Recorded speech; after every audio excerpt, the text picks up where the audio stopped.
Okay, get ready. Ready.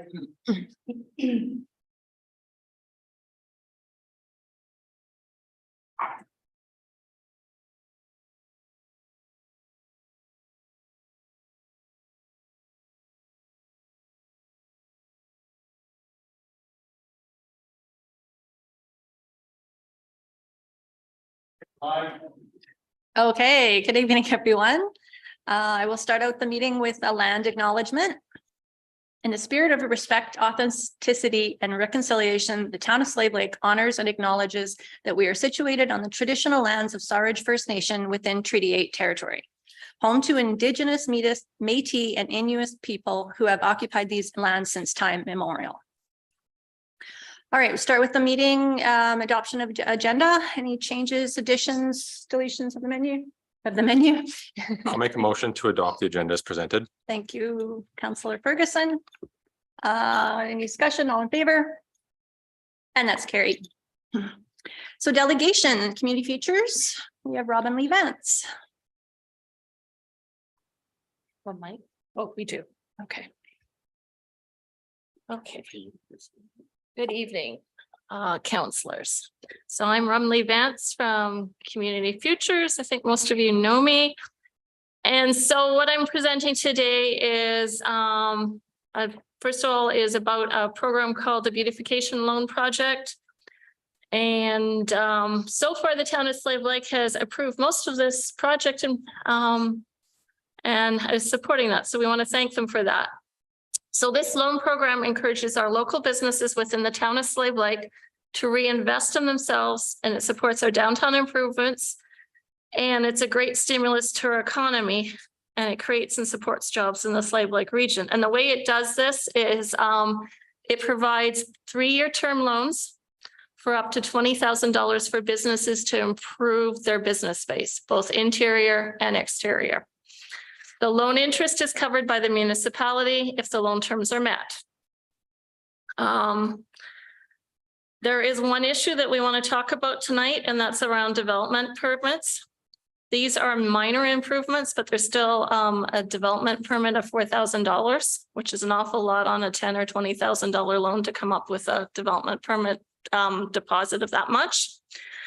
And we're concerned that this may hinder business owners from moving forward on actual improvement projects because so much of their money is tied up that way. So we're asking that the town of Slave Lake Council revise the development fees and deposits for this particular loan project and its applicants. And we're suggesting having no development deposits and only fees for the work not completed within an agreed time frame, and to encourage businesses to take part. And to make sure that that work is completed in a timely fashion, which is one of the reasons we have development permit or development deposits. Community Futures will ensure that any loan agreement has a clause stating that the client will complete all work within 1 year of acceptance of the agreement. If the client does not complete all the work within 1 year, the client will be in default, and all amounts due will become immediately payable. So they're getting a loan at principal, and they repay over the 3 years. They don't pay the interest. The town of Slave Lake has agreed to put a pocket of money aside for some of those loans. The instant they're in default of the loan, they have to repay all of that. We will take the actions. So it's up to us at Community Futures to recover any damages, fees, expenses, and loans from the client. We do all the upfront work. We take the application, we administer the loan, and if there's any problems, it's our responsibility to go after and see what we can to get reimbursed for all those fees. And to further support the completion of the proposed work, we're planning on performing 2 to 3 site visits of the client in the first year. And we continue as part of our services to offer business support to clients during the time of the loan term. So. All right, anyone have any questions for Robin Lee? No. So I see that we have this coming as a report later on in the agenda. So yeah, I was talking with Lori, and yes. Yeah, so you're more than welcome to stay for that, or Lori can just let you know. Okay. Yeah. Okay. Thank you. Okay. Thank you. Thank you so much.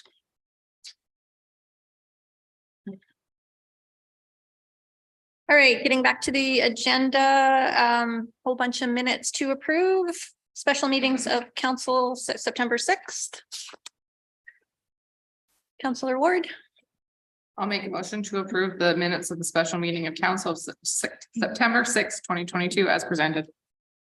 perfect. Any discussion? All in favor? And that's carried. Next one, regular meeting council September 6th. Councillor Gramlich, I'll make a motion to approve the minutes from September 6th for the regular meeting of council. thank you. Any discussion? All in favor? And that's carried. Special meeting council September 13th. Councillor Hughes, I actually made a note. There is two counselors missing, names missing. I just can't remember which page now, but there was two errors that I spotted. So On 13. yeah, motion 370-22 and motion 364-22 don't have names. Yeah, Hmm? that's what she's talking about. Yeah, the 13th. There's two, we're on the special meeting right now. yeah, we're on page Oh, sorry. 13. Yeah, Oh, yeah, sorry. that's fine. So no changes to the first one then? No. Okay, sorry, go ahead, Steve. Make motion to accept the minutes of September 13th for the special meeting of council. Okay, any discussion? All in favor? And that's carried. Now we can do those two missing. Was there any other changes to that second one? That was all I saw. Okay. Need a motion? Motion 370. 370-22 doesn't have anyone listed and neither does 364-22. Oh, yeah. Yeah, sorry, I just circled it. So does it. 13. Good catch. Should we just table these until the next meeting then? Yeah. Well, is Joanna? Joanna won't be at the next one, but you just have to bring it back. We'll just bring it, you can just proper table it names, to bring it back with the amendments. You can look it up Yeah, and that's we fine. can table Yeah. it. Okay. Okay, we need a motion to table. So moved. Thank you, Councillor Ferguson. So the next one, okay, that's all the minutes. Yeah. So question period. Holy man. Oh. All right, all in favor? Thank you, Gary. Okay, question period. Mr. Simpson, did you have anything that you wanted to mention or? No, nothing for tonight, but I'm open to any questions you may have. Okay, any questions for the AO? Quiet bunch tonight. All right, reports and new businesses. Page 24 of the package, repairs to the wall at the government center. So good evening, Deputy Mayor and Council. I'm here to talk about the repairs to the east wall here, the town office within the government center. We've been having ongoing leaks in that particular area. Starting in 2017, there was a large leak from what we thought was the roof at the time, really affecting those desks associated to accounts receivable, accounts payable, health and safety staff. So over in the corner behind council chambers here. Facilities staff took a look at it, investigated the issue and didn't really find a specific cause and tried to remedy the situation by removing any snow that was on that portion of the roof. Those leaks continued intermittently since that time. 2018, we also noticed there was other problems with our roofing membrane. So that started us down the path of hiring a consultant to do a roofing study. Eventually led to a new roofing membrane being applied over the old membrane in 2021 as part of the capital projects for that year. Throughout this time, like I said, the roof has been leaking intermittently. And then in the spring of 2022, we had a very significant leak again.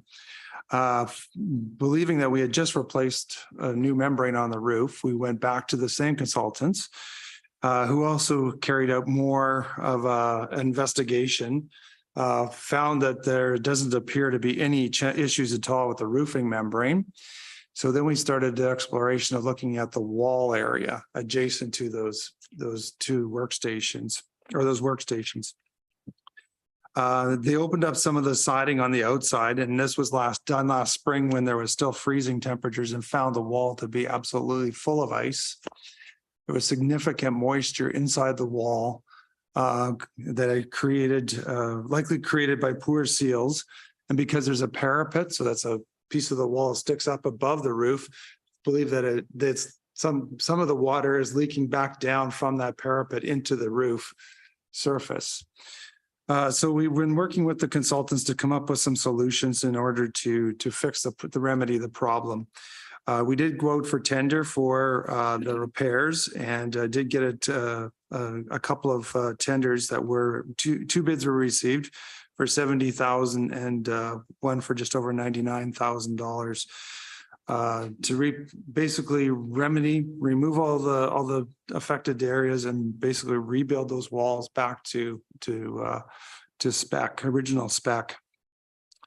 Now, we also know the consultants that did a fair bit of testing in terms of scanning the walls, looking for wet insulation and other factors.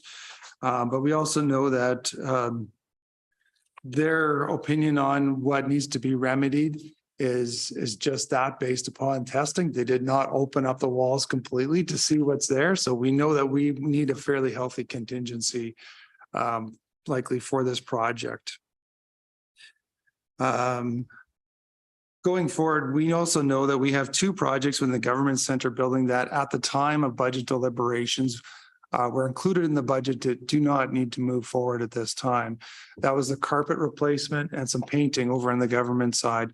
We've had some negotiations and discussions with Alberta Infrastructure, and they've said that we can waive those. We only need to replace carpet as a need be. Has many years of life left in it, so they felt that we did not have to do that work right now.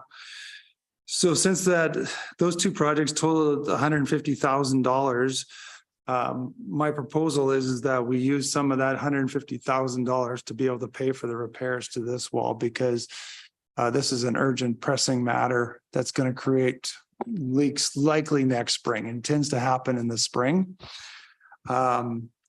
So the total budget that we're looking at for those repairs is about $111,000. So that's $70,000 for contract, $20,000 for professional services for engineering. And then we've allocated a 30% contingency, which is higher than typically would do, but recommend. But bearing in mind that we don't know exactly, it's good. There could be unknowns when they open up the walls. So that would be a healthy contingency to have on hand. So it's our recommendation that we do a couple of things. First off, that we amend the 2022 capital budget to move funds from those other two projects to create a new project for this one, and also then to award the tender for the work so that we can get work started as soon as possible. I'd be happy to answer any questions that you may have. Hey, Councillor Ferguson. Just a couple quick questions here. There was no options for an insurance claim or perhaps a warranty claim for these items? Well, the warranty would be, I mean, the building is what, 10 years old. Okay. We don't believe that there is any warranty on it. We were still willing to follow up on the insurance claim once we open it up and can be able to better analyze what the extent of the damages are inside there. Okay, thank you. Jeff. Sorry, I just want to make maybe one amendment to the motion that's before you. Just for simplicity's sake, if we could allocate the total 150 from the one project over to this one, still awarding the tender for 79,000, but just to have the entire project or the capital moved over to this from one project to the other. In the event that there is a higher contingency, there's also a possibility that we may be looking at some additional renovations relating to this project in that corner. And it would stop us from having to come back for a second time. So for simplicity's sake, instead of just moving 111 over, moving the entire budget from 150 from one project to the other here. Yeah, that makes sense. And then you wouldn't have any unallocated too. So Correct. okay.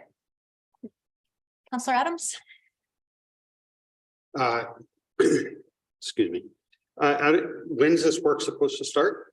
Are you figuring This fall yet. this fall? Yeah. Okay. And then also, as far as taking the money out of the one budget, moving it over to the other, do we have a plan in order to recoup the money over to the other reserves? Yeah, that's related to my question as well. When is the, Because I mean, do we have to do this in 2023, the work in the government sector, or? So the carpets and paint are postponed indefinitely. I mean, they essentially, we're gonna have to replace the carpeting at some point in time, but they did not come up with a specific timeline as to when we need to do it. We already are 2 years over our mark, and the carpet is in really good condition. The discussions with infrastructure are really around replacing the carpet when it needs to be replaced. what's our anticipated timeline though? We should have an idea. It would be several years down the road. I'm just off the top of my head, rough guess would be, 4 to 5 years down the road. It's a ways out. Can we ensure that is within our, to put that money back so that we can have it in 4 or 5 years? Put in capital budget. If there's any. That's what I'm saying. Part of part of our budgeting Have this process. forgotten Yeah. about, and then we're Yeah. short 150 grand in Yeah. 4 years. It is part of our budgeting process to be allocating back to our reserves. That needs to be with along, not just this building, but all our buildings and facilities. Okay. Any other questions? Counselor Hughes? I will make a motion. Sure. I move that council amend the 2022 capital budget to reallocate the funds from the government center carpet replacement and interior painting projects to the refurbishment of the east wall of the town office for the total of 150,000, and to award the tender to ProLogic Construction in the amount of 70,000 plus GST for the contracted services portion of this work. All right, any discussion on that motion? All in favor? And that is carried. Thank you. Thanks, Gary.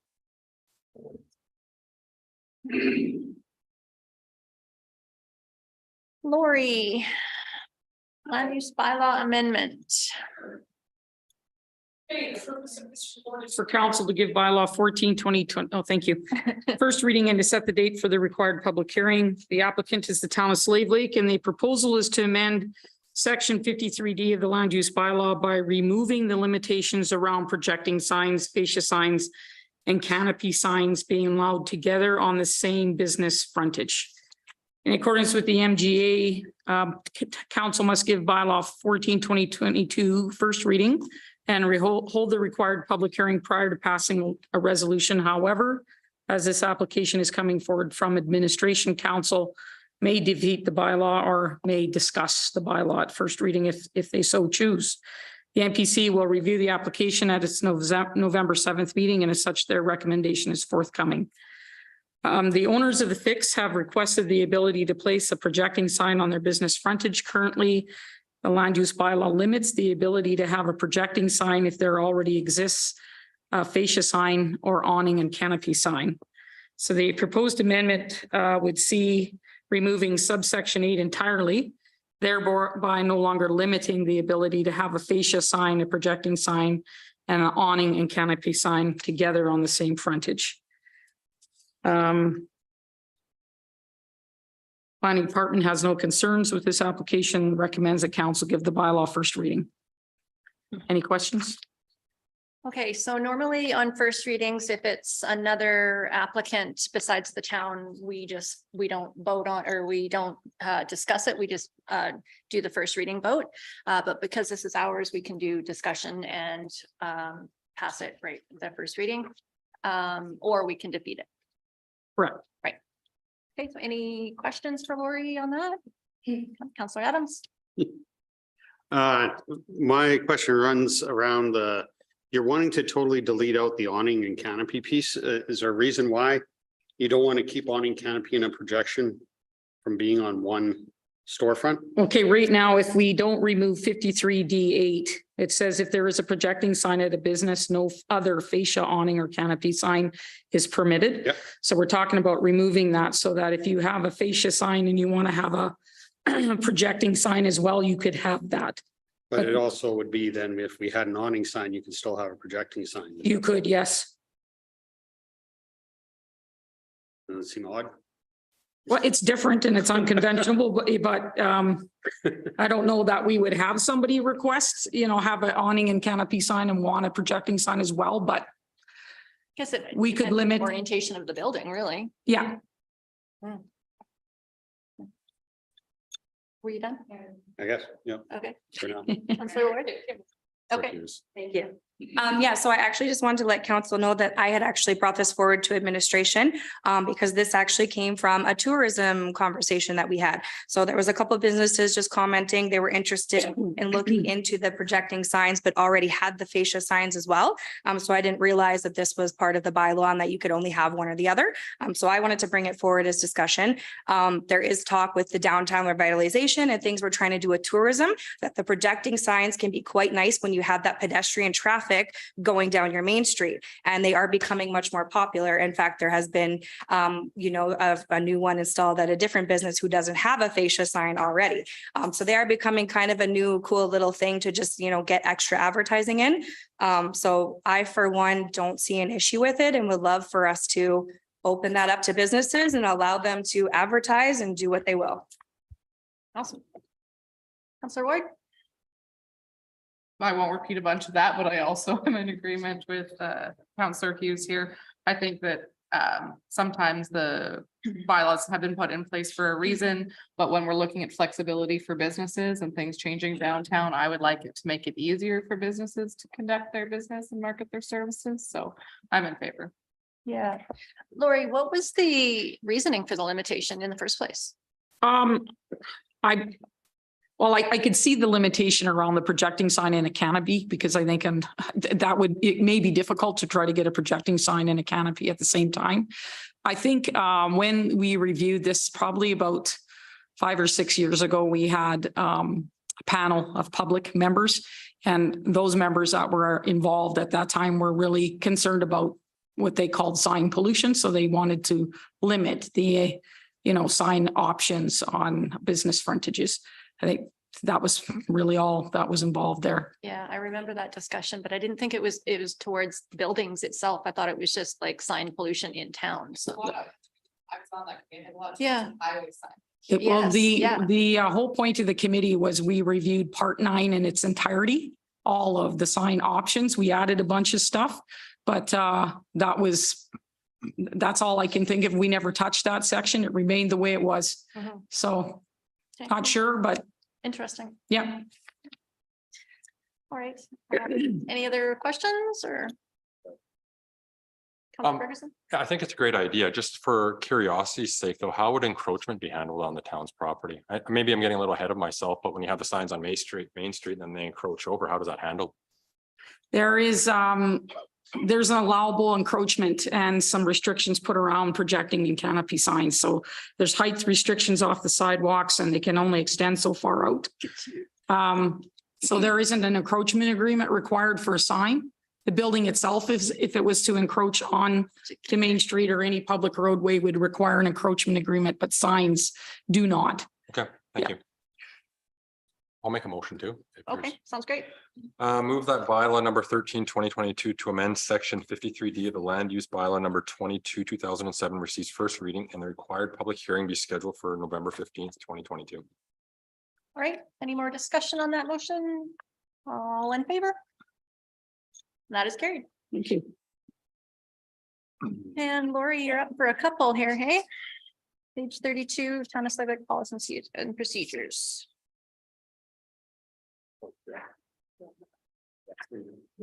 Oh, sorry, yeah. Do you want to get have Lori deal with her matters first and she can be excused? Yeah. That makes sense, yeah, sure. So then we're skipping to Item D. 9, yeah. So this potential lane walkway report? Yeah. Okay. So the purpose of this report is for council to consider a request to close a portion of the town lane that is currently developed as a town walkway. The applicants are Bruce and Aaron Ellery and the landowner is the town of Slave Lake. What they're proposing is that the town close the portion of lane that's currently developed as a town walkway and allow the subject lands to be consolidated with Bruce and Aaron Allery's adjacent residential lot. Applicants attended council on June 7th, as a delegation, and requested council consider closing the walkway adjacent to their residential property and allow them to consolidate those lands with their lot. Council requested administration notify the neighbors to ascertain if there was any objection to the closure. So on August 10th, letters were sent to adjacent property owners within a 2-block radius of the subject walkway. The letters asked if there were any objections and if anyone else in the neighborhood may be interested in purchasing the subject lands. In addition, an advertisement was placed on the town's webpage and social media platforms for a period of 1 month. The planning department received 1 email and 1 phone call response regarding the potential lane closure. Both individuals had no objections and both were not interested in purchasing the lands either. As the subject walkway is part of an existing town lane, a road closure bylaw would be needed and must go through the road closure process. The bylaw would require the signature of the Minister of Transportation, as well as it must be subject to a public hearing. Once approval is received from the minister, the road closure bylaw can then receive 2nd and 3rd reading. Once the portion of lane is closed, then the subject lands can be sold to the Allerys and consolidated with their adjacent residential parcel. The land conveyancing process is handled by the finance department and must be completed in accordance with the town vending of town owned land policy CD 003, which requires a public auction to be held. So I've discussed this with Roland, Director of Finance, already. So the options are option 1, council could agree to close the portion of lane and vend the lands. Option 2, council could decide to allow the walkway to remain as is, owned by the town and utilized as a walkway. So the planning department has no concerns with this request. However, we do recommend the applicants pay for the costs to process the road closure and other costs associated with acquiring the subject lands. Questions? Okay, any questions on this? For Lori? Councillor Adams? As far as the putting it up for auction, how do you, we have a minimum bid process that has to go in? Or does it start at like $1? I believe in accordance with policy that we have to vend town-owned property at market. So then we'd have to get a market, and I don't know the entire process because finance department usually deals with it. But yeah, I believe they would get a market appraisal and then they would put a minimum bid and they would have a auction and see what happens. Minimum bid. Yeah. Yeah. All right. Yeah. Kind of onerous for essentially a sidewalk, right? But Yeah, unfortunately, that's the process. yeah. Any other questions, discussion? Anybody want to make a motion? Councilor Ferguson? Move that council directs administration to prepare a road closure bylaw to close the portion of town lane that exists between Plan 022-0315, Block 10, Lot 22, which is 1104 7th Street Southwest, and Plan 022-0315, Block 10, Lot 23, 709 11th Ave Southwest, which is currently developed as a town walkway, and all costs associated with the road closure, the purchase of the subject lands, and the land conveyancing process be borne by Bruce and Aaron Allery. All right, any other discussion on that motion? All in favor? That is carried. And then Lori, you're still up, right? Yeah. Couple more yet. Yeah. Okay, so Just 1 second. Are we moving on to item E? Yes. Okay, I'm going to declare a conflict and remove myself. Please make note of it in the minutes. Okay.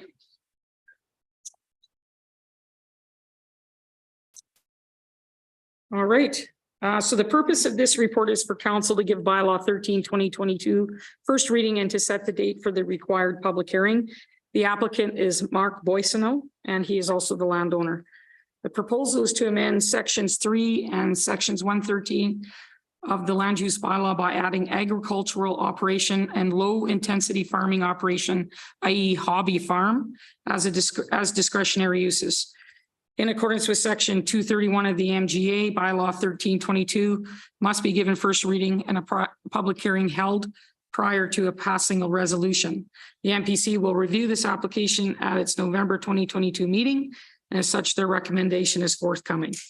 This bylaw, sorry, Mr. Boyson recently purchased part of the Northeast 2572-6 west of the 5 and would like to be able to grow crops on some of the land, i.e. the lands adjacent to Highway 2, and in the future operate a hobby farm on the subject lands, and those will be the lands further south.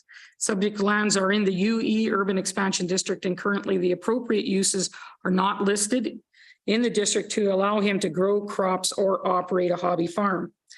The land use bylaw currently has a definition for agricultural operation, which I've included, which means an agricultural activity conducted on agricultural lands for gain or reward, or in the hope or expectation of gain or reward, and includes cultivation of land, production of agricultural fields, etc. The definition exists within the land use bylaw. However, it's not listed as a use in the UE district. As such, the proposed amending bylaw would add agricultural operation as a discretionary use. Land use bylaw also contains a definition for livestock. We are recommending updating that definition and replacing it with all we've done basically is add buffalo, bison, llamas and alpacas to the list of animals that were included, just to bring it a little bit more up to date. And currently the land use bylaw does not have a definition for hobby farm. So we did a little bit of research. Believe it or not, I didn't find a definition for a hobby farm. So I've sort of taken some pieces of definitions I found and came up with this. I just wanted to also let you know that the applicant has reviewed the draft bylaw and is happy with the definitions and the bylaw the way it was presented. So low intensity farming operation means the operation of a farm, i.e. a hobby farm, where the total number of livestock animals, horses, cattle, buffalo, bison, swine, donkeys, mules, oxen, sheep, goats, llamas, alpacas, fur-bearing animals, other animals, and wildlife does not exceed 6 at any given time, and the total number of poultry and birds does not exceed 30 at any given time.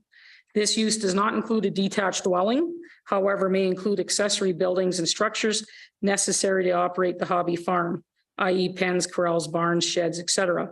Only 2 accessory buildings shall be permitted, and each building shall not exceed a floor area of 1,000 square feet. Low intensity farming operations are considered temporary, and as such, their approval shall be limited to a maximum of 5 years. Again, the planning department is recommending low intensity farming operation be added as a discretionary use to the UE district. There are no options other than we have to give the bylaw first reading and set the date for the public hearing. So at this time, we have no concerns and recommend council give the bylaw first reading. Set the public hearing date for November 15th. All right. Any questions? Councilor Gramlich. Just out of curiosity, like what did we used to call a hobby farm? Like if we're defining it now, what do we define it as before? We didn't have a definition. There was nothing. Yeah, we have no, we have a grandfathered farm that exists in the southwest. And outside of that, we have no agricultural uses within the town boundary. Okay, thank you. I have a question. What is the temporary thing about? Like why? The idea of the temporary is that right now those lands are slated for highway, commercial and residential development. And the temporary approval gives the municipality the option to reconsider whether they want to continue with a farming operation for an extended period of time. It's sterilizing some of the most developable lands within the town of Slave Lake. Okay. So it's not unusual for this situation to put a time limit. It doesn't mean that the applicant can't reapply, but it would be reconsidered every 5 years. Oh, okay. We do have a situation that's similar with Moallams and their horses. It's equine horse husbandry. It's not considered a hobby farm because he's only got horses, but it's the same sort of thing. It's a time limited temporary use. Okay. Mm-hmm. Okay, good to know. Did you have a question? I was just gonna comment that I, for one, like the temporary use. I do think that placement's a bit odd for farming per se. So I think having the temporary use, especially when we do have limited commercial development areas available in town, makes sense. Yeah. No, I agree with that. I wasn't sure if he was thinking of making a bigger operation and that was why it was temporary, but yeah. Yeah, I like not tying the town's hands. Yep. For that long, yeah. Any other discussion?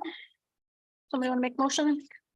No discussion. Okay, Councillor Adams. My understanding of the way it's written now is we have low intensity husbandry on there, which would apply to the one that's up there. But it's not under temporary. I thought it was under if there was a change to the usage or a subdivision. In that case, you got to revamp. So if I'd have to go back and look at the land use bylaw definition, but if we're adding this on, do we not then need to get permission from the others to only allow them for 5 years as opposed to? no. Every use is set up independently. It doesn't affect how the other ones are. I don't have the bylaw in front of me, but I was pretty sure that the horse husbandry was temporary. But I'd have to go look. I don't have that in front of me. I can No do problem. that No problem. after Just the public curious. hearing. I'll look it up, dude. It's All right, somebody want to make a motion? Councillor Hughes, sorry. Okay, I will move that bylaw number 13-2022 to amend section 3 and 113 of the land use bylaw 22-2007 receives first reading and the required public hearing be scheduled for November 15th, 2022. Fantastic. Any other discussion? All in favor? That is carried. Can we get Councillor Ferguson back in? So now we're going back to see the policies. Actually, Lori's got 6. I got one more, page 99. There you go. Okay. Excuse me. All right, we ready? Okay, so this is the waived development deposit for beautification projects report. The purpose of the report is for council to consider a request from Community Future Slave Lake to waive the required development deposit for all those businesses that access the beautification loans program and wish to beautify their business storefront. Community Futures Lesser Slave Lake has been working on a grant program that would allow existing businesses to access grant funds to beautify their business storefronts. As part of that process, each successful applicant will also be required to obtain a development permit for the renovation project. As part of the application for a development permit, a deposit is also required. The deposit for a minor commercial renovation is $4,000 as per the planning and development fees bylaw number 22, 2015. The town of Slave Lake initiated development deposits quite a few years ago to reduce enforcement with respect to incomplete development projects. The institution of development deposits has dramatically reduced the number of enforcement files as developers are incentivized to complete their projects in order to receive their deposit back. So Josh Friesen, Executive Director of CFLSL, has requested council consider waiving the development deposit as it is felt that the $4,000 deposit will deter businesses from proceeding with the beautification projects.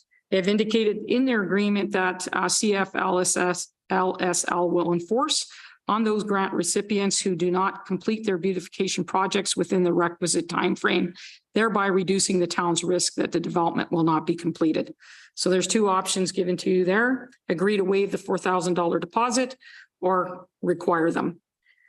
Administration feels that since the agreement utilized by Community Futures includes clauses with respect to completion, and as they are willing to enforce on those clauses, the risk to the town with respect to enforcement should be very small. As such, the planning department has no concerns and recommends council waive the development deposit for all those developers who enter into loan agreements with Community Futures with respect to their beautification loan program when they apply for their development permit. Questions? Anyone have any questions for Lori? Councillor Ferguson? Pretty straightforward. I think it's a great idea, so I'll make the motion.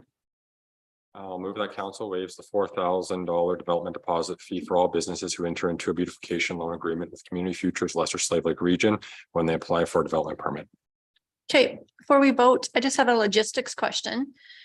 So the $4,000 development fee, that's in our bylaw, or is it just our policy? It's in the bylaw. Okay, so we don't have to amend the bylaw to do this? Nope. Because we're just, it's just. You're a just project waiving we're it doing. for those applications. Right, okay. Yep.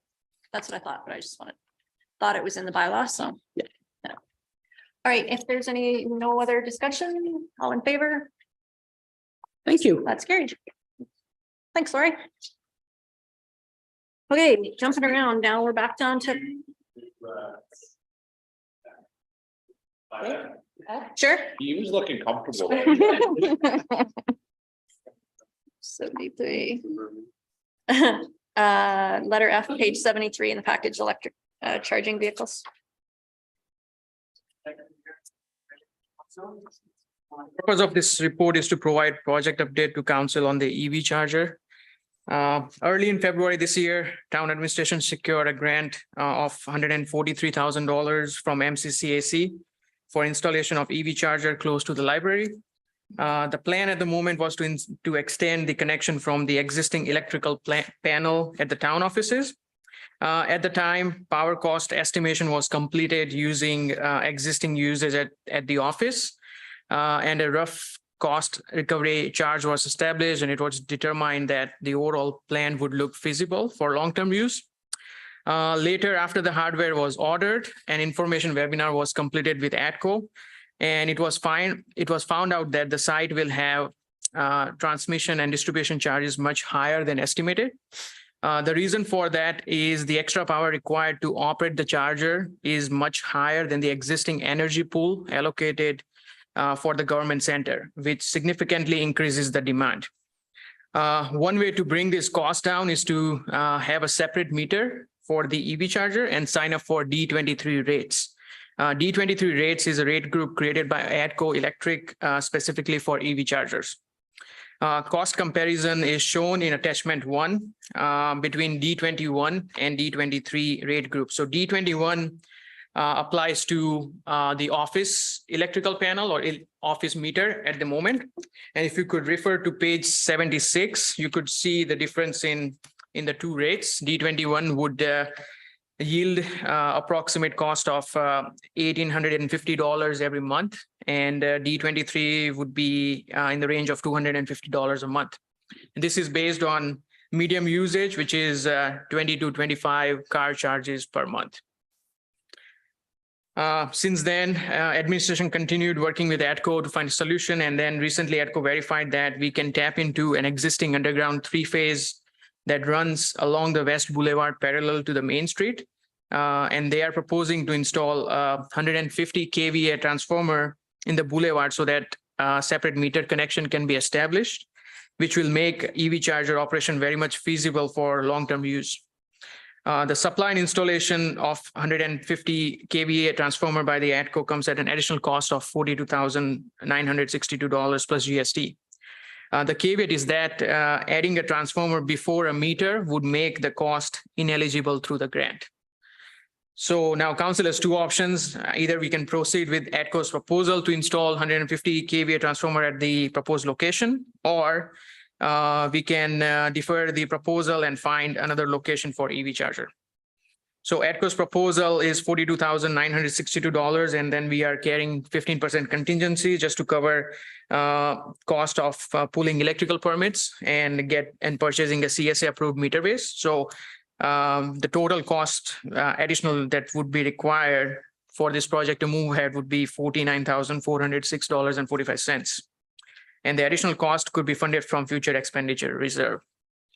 So our recommendation to council is to approve ATCO's proposal to install a 150 kVA transformer in order to complete the installation of EV charger near the library. Any questions? Questions for Kush? Councillor Adams? Oh, you're gonna want me to go first? Okay. Councillor Adams. Go ahead. Just out of curiosity, Kush, what other locations might be viable or have we explored? So originally, when we brought this report to council in February, I believe we considered two options. One was by the library, and second option was by the MRC. And at the time, everyone was leaning towards the library. And based on that, we submitted our grant application for that particular location. And since then, we have been working just to make sure that we can have an EV charger here. Right. So just because we decided we might want to change location today doesn't mean we're not going to still incur these same costs. Yes, Like, we don't know what we don't know. yes, yes, Okay. for sure. Okay. Okay. Oh, she covered it. Oh, okay. Counselor Ferguson. So is it possible to look into the MRC location? Yes, there is a transformer out there in the parking lot itself, and we just have to verify with ADCO. ADCO, like they said on the phone that it could be possible, but they would need to do some work in order to figure out if it's totally possible or not, right? So Steve's up. Yeah. Nope, go ahead. You guys are covering it all. Shut up. I was gonna say, we had chosen location here because we had assumed it was going to be All covered in the grant. all covered in the grant. right. And that we thought this was more centralized to downtown. However, if there's the option, I for one would like to see the MRC costs explored there instead of 50 dropping. grand, yeah. this. Yes, Just to be safe. just to be safe. That's what I would like to see. Because it's not a bad location. We had just felt this was closer to downtown. And then we were thinking more along the lines of less of residents that have electric vehicles and more of tourists coming in, kind of directing the flow of traffic to more businesses. But $50,000 cheap. for $50,000, it could go to the MRC. I'll take it. I'm a little ignorant on this one. How long does it take to charge a vehicle? Like, I guess a I think- Couple hours? No, couple hours though? you can get 85% charge because this is 100 kilowatt charger, really fast charger. So you can get 85% in 35 minutes. Okay, so in theory, an out of town guest could either hang out at the MRC or still walk downtown, et cetera. Like, it's not a deal breaker. I just wanted to Yeah, kind we of get a wanted to sense have of it by like a timing. public buildings that they could go in and wait. Yeah, with washroom. Yeah. Main Street was ideal because then we can direct people to the downtown core. Yeah, right? But okay. I I mean, think the I would be MRC in is a favor of seeing if we could save money by having it at the MRC then. Definitely. I'd Mhm. like to explore that. Think of all the money we'll make off dropping pickleball. There you go. Yeah. So it sounds like a motion. Counselor Hughes, did you want to make that motion? Sure, yeah. Directing administration to investigate the MRC? Yes, please. That is my motion. Okay, we'll bring a future report back then. Okay, thank you. Thank you, Chris. Okay, any other discussion on that? No, all in favor? Okay, that is carried.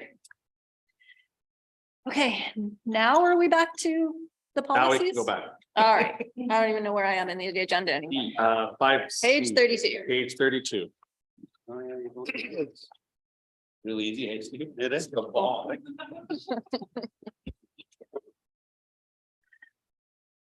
Okay, so keeping the town of Slave Lake policies current and relevant to our operations allows administration to meet the needs of our stakeholders and the community in a more efficient, direct process.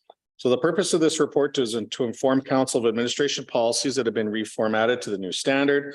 Secondly, council directed policies are being presented for review and approval. So you've kind of got a grouping of two different types of policies here before you for review. Administration's been working on reformatting our existing policy handbook for the last several years due to COVID-19 and turnover within administration. This project has had a significant setback. However, over the last few months, administration has prioritized and reviewed, amended, placed some of these policies to be rescinded for discussion. So time during the weekly seniorship meetings have been allocated to review multiple policies and discuss proposed amendments and or relevance to current operations in the organization. So significant progress continues to be made. And so it's the intention of administration to bring these back through council on a regular basis. The intent of the senior leadership teams to continue to work through the existing and new policies and to bring batches for council to review, accept as information and or approve as needed. So since June, the below administrative internal policies have been reviewed and or implemented. These policies are internal in nature and do not affect the public. Therefore, they are presented as information for council for your purposes only. So you have the distribution of promotional items policy, social media policy, dress code policy, sick policy, and a policy for voyant alert. Since June 2022, the below council external related policies have been reviewed and or created by senior leadership and are being presented to council for review and approval. Due to these policies having a direct effect on residents and or having budget implications, they require council approval. The six policies before you are cemetery reservation of plots and niches policy, the automated traffic enforcement fund disbursement policy, the purchase and wearing apparel for full-time and council policy staff, acceptance of donations policy, the weed control and inspection policy, and adjustments of development charges policy. Lastly, since June, senior leadership has reviewed the below policies and deemed them to be irrelevant to our current operations and no longer align with the MGA. These policies are presented to council for a motion to rescind, as they were council policies in the past, and the two include the dust control policy and the frontage and flankage policy. Lesser Slave Lake Regional Fire Service policies have also been part of the review process, and below policies are presented for council's information. The regional fire chief will also be presenting these policies to the MD of Lesser Slave River for information in the future. The two policies that were included under the fire services are the public information policy and the freedom of information and privacy policy. You have several options before you. Council can accept the policies of information. Council can approve the council policies as presented. Council can table policies for further discussion, and council can rescind policies as requested. Okay, so how do you want to do this? You're going to go through each one, or are we just going to ask questions? Or It's totally up to council. I think we make the motion and then have the discussion and then vote and then go to the next one. do each one singly? So there are 9 prepared motions there for you for the ones that require. Mhm. Steer the ship. Yes, exactly.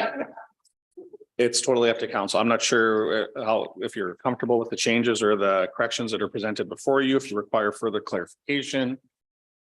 For any, again, some of them are, the internal ones are basically for information purposes. The external ones require individual motions. Right. Well, why don't we just go through each one and we'll see if anybody has any questions or. Yeah. Just so we don't miss anything. Okay. Okay, Councilor Adams, you want to lead us? I move that council accept the following regional fire services policies, information, the freedom of information and privacy policy, and the public information policy. Okay, we're good. Any discussion? All right, sorry, I thought we were just gonna go through the policies first, but we can. Oh, do I thought we were doing a motion, then first. going through the policy for Makes no questions. difference, yep. Oh, sorry. No, that's work. Okay. Whatever. So Jack, you probably just highlight any changes for us, right? You're not gonna read this. Yeah, I don't have the, unfortunately, I don't have the corrected versions. I know these two were basically, for the most part, just formatting and updating verbiage. Again, they're internal policies. They're not public facing. And really, your options are to approve them as, you know, for information purposes or not, I guess. But they're still internal policies. Typically, we wouldn't necessarily bring internal policies to administration, typically just council related front facing policies. But for the purpose of transparency and just, you know, information purposes, we're bringing them for you for information purposes. But there really isn't these fall under the realm of the CAO for approval at the end of the day. The internal ones do. So Right. We're not gonna be able to make any changes essentially on this anyway. that's So- correct. This is just an information process Oh, okay, for the internal ones. Correct. Yeah. okay. So why don't we just go through the motions then? Yep. Okay, At least for the first one, that's the case. Yeah. right, okay. Any discussion on that first one? All in favor? That one's carried. All right. So next one. Councilor Gramlich. I move that council approve the adjustments of development charges policy as presented. Any discussion on that one? Anything to note, Jeff? Nothing that I have noted here. Okay. All in favor? That's carried. Number 3. Councilor Ward. Oh, I thought Bryce got it first. Okay, Sorry. move that council approve the cemetery reservation of plots and niches policy as presented. Any questions? Anything to note, Jeff? Nothing of significance. All right, all in favor? Carried. Number 4. Counselor Ferguson, Move that council approve the automated traffic enforcement fund disbursement policy as presented. any questions? Counselor Adams? On this one, I would like to discuss this one. Either we take it out or we can discuss it now. But should we not have a priority of this funding go to funding the reduction in our highest offending areas to bring awareness to these zones and have that as a priority? Because really the idea is to make these spots where we're getting our automated traffic enforcement is going into our trouble spots. If we're not doing anything to try and reduce those trouble spots, photo radar is not the only answer. And I'd rather have awareness and spend money towards that to making it safer for the kids and for just people in general. So there, I ranted for a bit. Love it. So you're saying that you want to change the zones? I want to change this 4.06.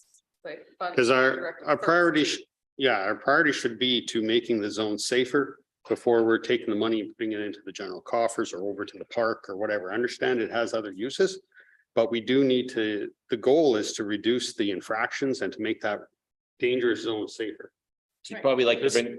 So we have to make sure we're not getting too far into the kitchen because that's administration and key job, but. Correct. Yeah, if you look at the definition under the policy statement there, I think it's speaking to what you're mentioning there, Council Adams, where such projects must demonstrate how they advance, contribute, promote and sustain community safety in the community and enhance facilities. That's for identifying where these go and the fact of using it, not where we take the money and determine where it goes.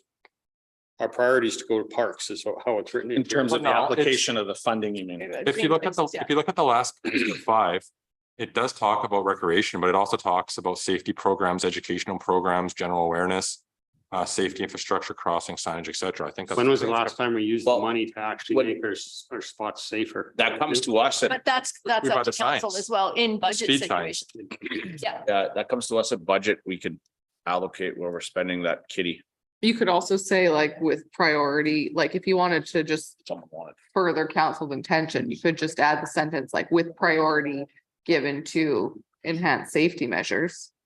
To me, that should be the number one idea of this money is to Yeah. make those zones safer. The goal behind this policy when we first created it was to make sure that it didn't go into like the town Budgeting, yeah. coffers. Right. And it's because it's harder That's to correct. take up. Yeah, You Yeah. don't want to become dependent on it. that's right. 'Cause So it's do you harder to believe take then up. that 5.01.3 needs would you like additional wording put in there? Because that's really what you're talking about in terms of where the funding is going. So if there's something missing from that paragraph, then that would be the place to do it. Pretty Keeping in broad. mind, council also wants to have the ability to have some leeway and ability to make decisions as opposed to being. Was there something specific that you thought it should go towards? Well, my main ones were where our ones we've identified are the highest infraction areas have been the school zone on Main Street was one, and then the 60-kilometer zone out on Highway 88. And then also coming in on Highway 2, I believe are our worst ones. Now, since we did put in those flashy signs on some of them, it has impacted as they reported on last time. But I mean, really getting now to discuss that, I mean, that's into budget and like you say, but I just want to make sure that it was clear that the priority goes to, in my opinion, the priority should go to making these spots safer, not when I read this, the priority to me is the first thing it says is community recreation facilities. So that's, I guess, where's our priority in our list? So do you want to change? That's the part I'd wording like to have. or- I'd just like to make that more clear if we could. Because it does say provide safety programs. Right, and we're do not want looking that. for programs. We're not, not always, it does say safety infrastructure such as crossings and signage. But that's a way bottom lowest in my thought when I was reading this. It didn't really give it the proper priority, I guess, is what I'm trying to say. And I don't know if the rest of you agree. Maybe it's Apparently- last, so it sticks with the reader. Take it as a general list. I don't I take it agree. as that's the As a lowest priority. priority. I'm okay with the wording because I think it leaves options for us. And we always have options come budget time as well. So I don't know that I. Okay. I think it's a pretty high concerned level about it. list too, so it still gives us some leeway in a lot of things. Okay, And it's still up to the people at this table to figure that out in budget, so. That's correct. So everybody's okay with that then? Right, okay, so no more discussion, all in favor? All right, that one's carried. That was number 4, we're on 5. Counselor Hughes, sorry. Okay, I will move that council approve the purchase and wearing apparel for full-time staff and council policy as presented. Discussion, anything to note, Jeff? No, nothing of significance. This is a brand new policy. Right. As presented, and it's been discussed before. All in favor? Carried. Number 6, Counselor Gramick. Move that council approve the acceptance of donations policy as presented. Anything to note? No questions? I actually have a question. Okay. So, the donation, can you dig a little bit into it for us? Like if a oil field company or company A wants to come and donate, how does this affect us? Are we switching it to more of a sponsorship than a donation? Is that the? Just 1 second. I don't seem to have that policy in my.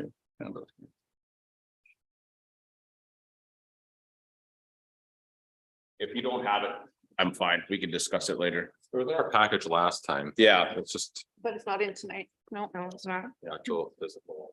that's fine. Yeah, I'm sorry. I don't have the policy in front of me to give you a clear answer. can you table that one? Do you want to table that? I'm okay with it. I almost know the answer. It was more for general public thing, but I'm fine with it. Continue it going. Okay. Did we vote on that one? No way. All in favor on that one? Cat's carried. Number 7, Counselor Adams. I'd like to move that council approve the weed control and inspection policy. Pretty straightforward. Any questions? Anything to note? All in favor? Number 8, dust control. Counselor Gramick, Move that council rescind the dust control policy. any questions? Anything to note? No, this was just a policy that was more applicable when when the town didn't necessarily apply dust control to all roads, and so there was provisions for essentially paying or private customers to purchase.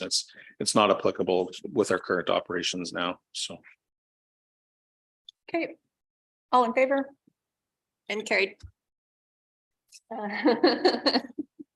Counselor Hughes. I move that council rescind the frontage and flankage policy. That one's pretty straightforward. All in favor? Carried. Okay. Oh, sorry.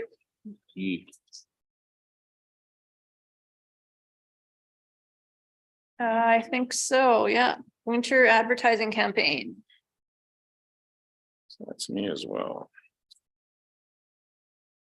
Hey, can we call like a 5-minute break here? Certainly can. Yeah, let's do that. Please.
All right, we will continue on page 82, G, winter advertising.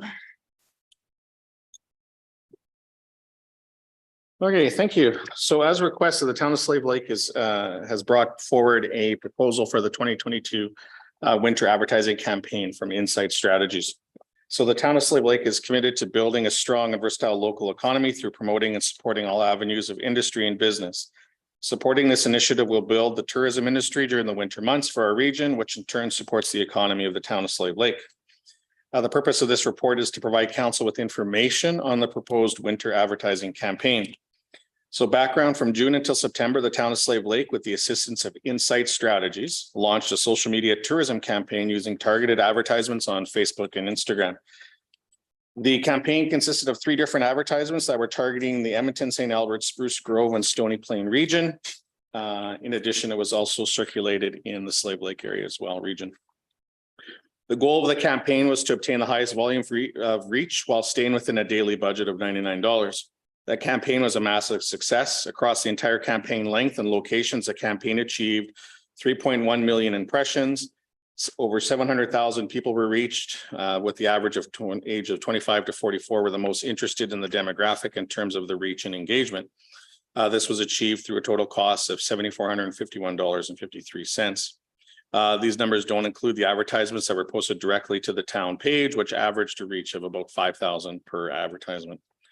So at the September 13th council meeting of the whole committee of the whole meeting, Slave Lake Communication Coordinator presented a report outlining the summer tourism campaign, which and we've attached for your reference, attached to this report. The details have been reported to council directly, and council directed administration to engage with our contractor around developing a winter campaign for the same purpose of the following motion. Insight Strategies propose a service agreement to provide a winter tourism campaign, which is attached. The proposal includes the creation of a splash page as with the summer campaign, which includes a link to the town of Slave Lake's main webpage. The purpose includes the proposal includes setup of media buy, so that's amount of ads on social media, and a monthly reporting on key metrics. Insight Strategies deliverables for this project would include a campaign guide with a theme, high-level campaign messaging or slogan, 3 in-use advertisements, and guidance around color palettes and typography, along with the development of a campaign splash page, content and design, as well as the setup and management of the media buy, including a monthly reporting at a cost of $29,000. Currently, under the town's economic development budget, there is a budgeted amount for advertising. This budget line has $29,000 remaining in it to cover the associated costs of this proposal. Therefore, administration is presenting this report to council for information. Your options are to accept this report for as information and for discussion. Yeah. Discussion, questions, Councillor Hughes. Just wondering the timeline of this type of campaign, like what would we be, if we were to approve this today, what would we be looking at? Would it be a couple months until it launched? And when would it go essentially, there'd be until? some prep time. There'd be a bit of a lead up, similar to the summer campaign. Okay, So you would expect to see this in October or November-ish by the time snow hits for sure. November, okay, and it would run until, Probably January, February, near the That's end of the till season. January, Yeah, it could be February? into March. I mean, it depends on when we kind of started and what kind of target they're utilizing for a daily sort of spend, but okay, cover the winter season. Be nice Okay. if we could incorporate. Essentially, it would mirror the summer campaign. Are we still doing all in winter? Yeah, so just as a little tourism society update for the group as well, we are exploring trying to bring back some winter activities as well in February. So that's kind of why I'm asking, just because this could coincide quite nicely with what we're trying to do here locally, as well as the town's own Frost Fest and those types of local things that we have going on. So, Yeah. yeah. Yeah, absolutely. If we had a list of any sort of upcoming events, we could definitely coordinate the two together and try to mend them into each other. That would make sense. Yeah. Okay, Councillor thank you. Adams? Was the summer campaign at a cost of 29,000 as well? I believe so. I think it was $30,000 was the initial. I don't have the 30 contract was in what front of we me. read? It might be actually included in the package here in a second. What is it, 7,400? I believe it's virtually the same agreement, just with the winter program. Well, for what it said in there for the ad portion was $7,500. Yeah, that was for the advertisement portion. Right. Yeah, not the then- creation of the ads and the management of the advertising campaign. I know they're giving us impressions and reach, and that's great, but where did we drive them? And did we see an increase in our numbers where we drove them to? If you know what I mean. Where were the ads directed towards, you mean? Yeah. So the ads for the summer campaign were all directed around Edmonton region, which is. No, I mean where it was targeted. I mean, where did we drive those people that were clicking on those ads? Did we send them to our main webpage? Did we send them to what was our slogan again? God, I'm embarrassed. Yeah, geez, sorry. There was a splash page that was built, a landing page, I believe. when Yeah, they I clicked get on that it. was our landing page, but then what were our numbers like there? Did we see repeated continuous volume on that? Or did it just get one surge and then we were done? Well, so the ads were designed for reach through the click-through rate. There was 2,000 clicks, which sent to the splash page. The splash page led to the region website and to the slavelake.ca website, as well as our social media channels. But did we see an increase? My point is, did the 30 grand we spend actually give us a value? We should be getting, I know, I don't know the numbers here, but I know my numbers. I get a 10 to 1 return. If I spend $10,000 in advertising for my housing, I'm going to get $100,000 back. Like it's math. I know it's there. Yeah, and that might be a hard measure for us, as we're not, directly managing sales or necessarily counting the number of individuals that are driving into the town as a result of this. It may be something that I don't know if the chamber is actively measuring or an increase in, but I mean, to tie the two programs to each other, or the results necessarily to the advertising campaign might be difficult. But we are just showing, the only measures that we do have, or the metrics, are the reach that we're Yeah, impacting. I would like to see us figure out if it's, I mean, otherwise are we dropping 60,000 a year into the abyss? And nothing happens. If we got to figure out a way that we can measure this or somehow bring it back and close that loop. I mean, I can stick an ad out there and I can get some kick-ass numbers too, but whoops, sorry. But I think we need more of that plan in place for if we're dropping 60 grand a year. A deliverable, like, can I? Yes, go ahead. Okay, so like $7,500 for the clicks, which we could all pay for. Am I led to believe like these 3 pictures of Slave Lake with heck yeah written on them cost $23,000? Because I'll do them for free if we're spending $30,000 on. I think it's the marketing budget, like through Facebook. Like, No, I know, but it's $7,500 what it cost us, right? So like, we're gonna, if this is costing us 23,000 and then another 7,500, we could spend $30,000. sure we've got stock. Much photos better. and Yeah, like I don't want to spend $23,000 on 3 stock photos with some font on it. That's nuts. Yeah, that's not groundbreaking, to be honest. I know we were looking at Insight wanting to have deliverables that actually represented something, but if it's 7,500 for those 3, I'm with Councillor Gramlich on this. Yeah, agreed. Absolutely not. Councillor Hughes. Yeah, I would have to agree on that. I'm not sure on the value for dollar there necessarily on those designs.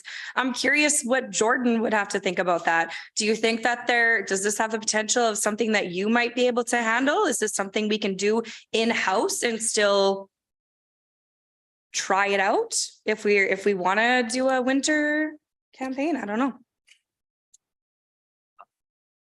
Not to put you on the spot, but I would have to do a bit of learning because Facebook advertisements are not things I'm particularly familiar with. So I'd have to essentially teach and learn myself. So some value for money is factoring into the fact that Insight does know the back end of things and how to actually, like, it's not as cut and dry as what we think it is. Correct. I've got a business page and ads manager, and I'm not trying to make it short or flippant or anything, but it's not rocket science. And there's a lot of people that use Facebook Ads Manager, including myself. And it is like, I had to learn it myself as well. So what I'm saying is I don't think it's above the capacity of our staff. You click boxes, what you want. My other tracks the click-through rate, so for instance, in my personal life with my own businesses, I'm able to track the click-through rate. I'm able to track which post, which demographic, which time which time is the best time to post, and they all kind of provide that for you with the Meta With the Business analytics, Ads Manager yeah. platform. So I struggle with the advertising budget if this is the best use for it. Yeah. Counselor My Ferguson? one other, sorry, Oh.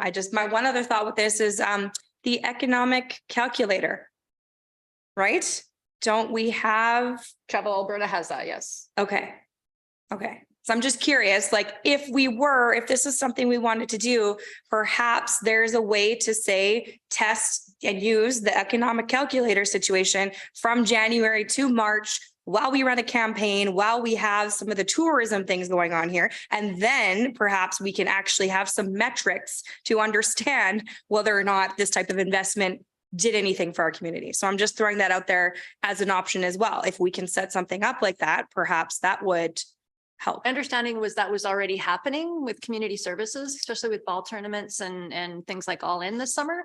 But I would like to confirm that because I haven't really heard anything back lately on that. We can confirm. Okay, and then Councillor Ferguson. Let's have a couple of questions here for you, Jeff.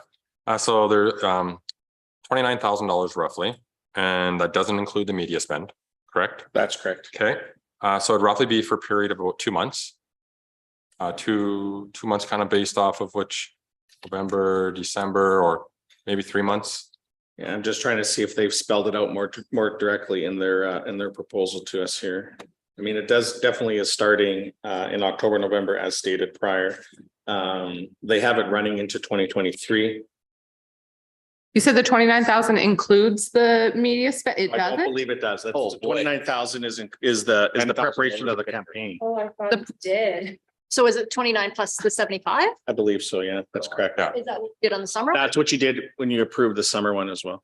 The 29, That was I'm clear. sorry, but That's a whole brand Uh, new set. I think this is in a little bit aggressive for what the deliverables were.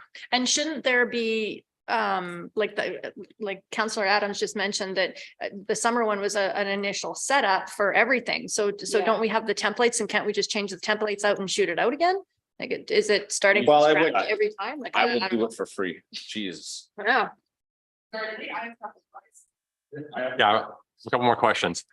So I did have a question about the splash page being built. So there's legwork. So if we continued, it makes sense that additional programming should be cheaper since the groundwork is done. It's my fault. That's something you can clarify with them.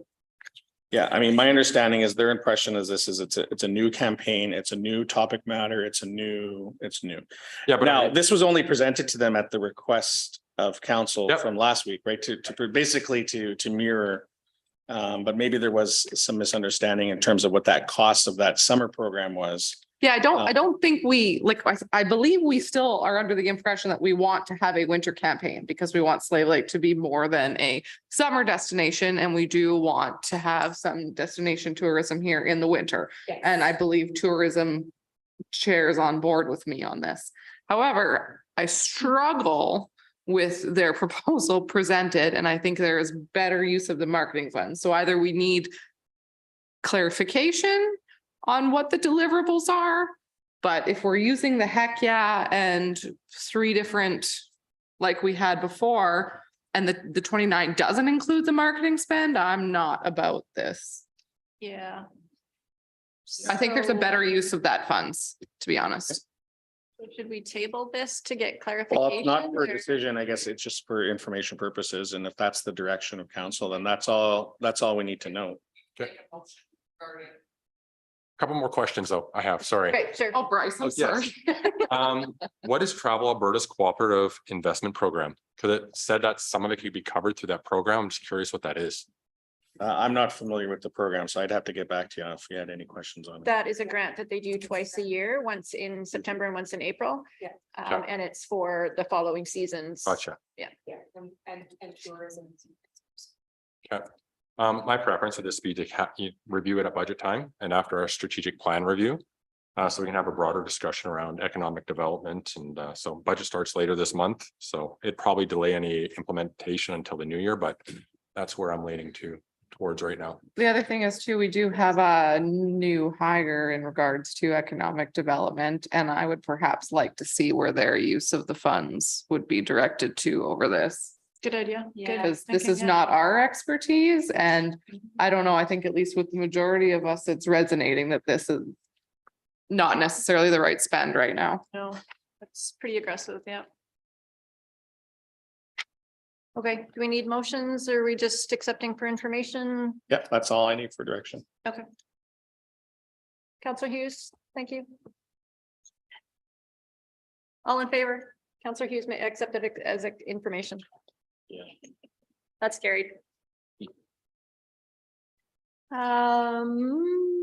Wave development, business arising from delegations. No, we did that one already. Okay, so we're on the Legion letter, page 102.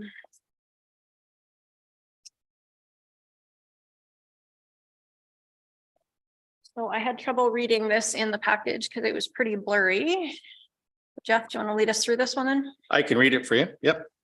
So it's received from the Slave Lake Branch 110. Dear sirs, Madam, the Royal Canadian Legion Slave Lake Branch 110 is happy to be hosting our annual Law Enforcement Appreciation Dinner on October 15th, 2022.